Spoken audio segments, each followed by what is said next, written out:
with the rev limiter. Alrighty, today William and I are driving a Porsche alternative.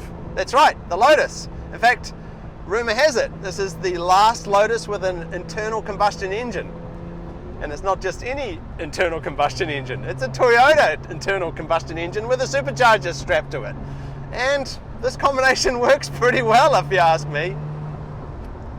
Yeah, it's this car's about $100,000, give or take $5,000.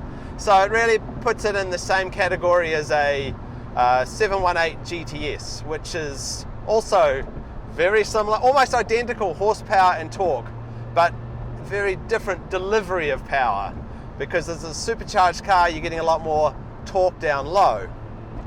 And that's the thing about the 4-litre GTS engine, is as much as everybody wanted that high revving engine, people are not so happy with the power delivery down low. A lot of people complain to me, is there any way I could tune this GTS, Nick? It's not very powerful down low. Well, it's not a forced injection engine, it's a naturally aspirated engine. Whereas in this, the Lotus, it's a forced injection, so you get the power down low.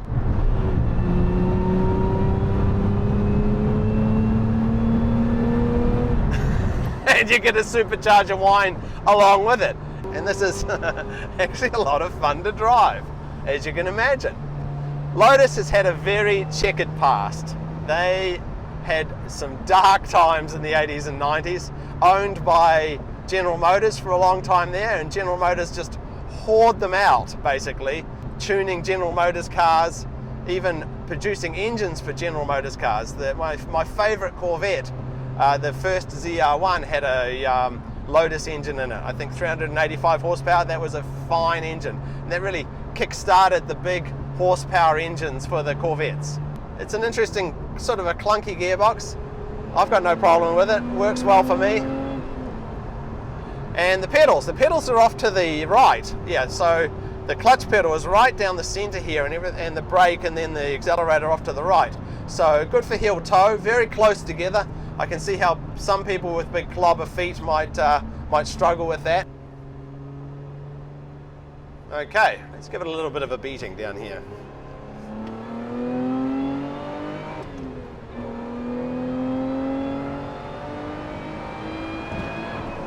Oh, rev limiter does catch him out. Yeah, it's a lot of fun to drive. It's got some guts to it, that's for sure. I love the sound of that supercharger as well. Very addictive. Back down to third, punch it. Got it that time. Yeah, I'm always expecting it to rev just a little bit higher, so I get caught out by the rev limiter a little bit. I need to put the steering wheel up a bit so I can see the dash better. But that's all I want to do in this car, is keep dropping it down.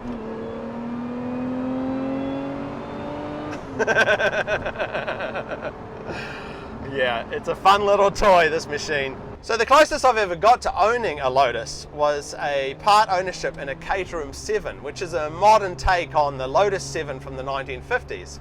They put modern engines and modern suspension, and they are likely the most fun track day car you can buy. Every moment in that car was a thrill for me. If you ever get an opportunity to drive a Caterham 7, do it. So that's the only Lotus I've ever sort of owned. And Lotus has always been on the fringe, making the smaller sports cars, some of them so difficult to fit into. But this one is comfortable, it's got oodles of power, it's a pleasure to drive. It can be a little uncomfortable in the ride. This has got the touring suspension, which is supposed to be a little more forgiving. So the engine's great, it's very responsive, sounds great. The only issue is that once you start getting to the higher revs where you can hear it screaming, you have to change gears, because it only revs to about 6,800, I think. Let me demonstrate. Down to third, punch it, change, yeah. Still, I think it sounds great, and it's got plenty of power. And I think what makes Lotus so remarkable is that they are a tiny little car manufacturer. Let's compare it to Porsche, for example. Lotus make 6,000-7,000 cars a year on a good year. Porsche makes hundreds of thousands of cars a year. Lotus has just over 1,000 employees. Porsche has over 40,000. Lotus's revenue is measured in the millions, whereas Porsche is in the many billions. So one's a giant car company and the other's a tiny little car company. And that's what makes Lotus great. It produces cars that are just as much fun to drive as the giant manufacturers like Porsche. And there's quite a few neat little touches in this car as well.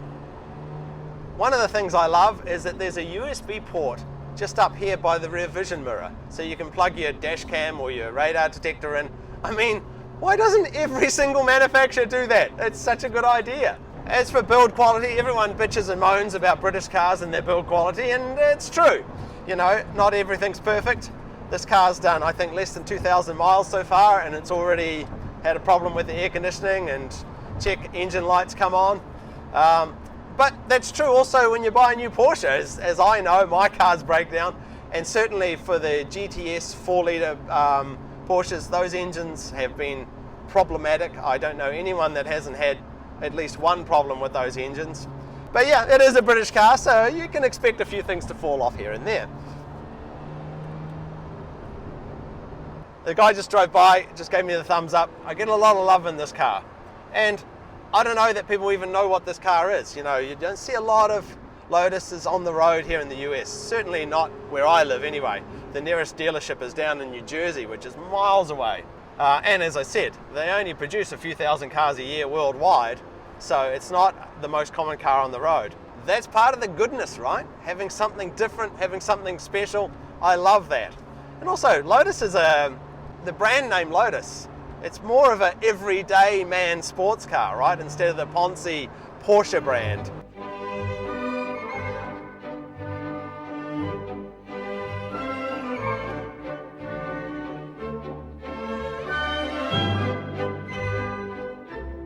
And finally, let's stop and take a closer look at some of the details. Firstly, the exterior is sexier than a middle-aged New Zealand man wearing a bikini. I mean, look at it. It's just delicious.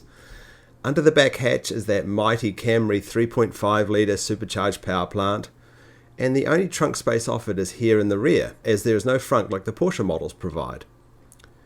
The black roof, the black mirrors, the black nomenclature is all part of a $1,400 full black package. In fact, the only factory cost option on this particular car.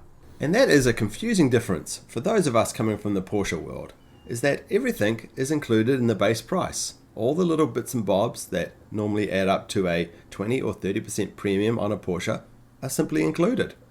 The 12-way heated seats, the high-end speakers and amps, the Alcantara trim, the deviated stitching, even the Seneca blue color.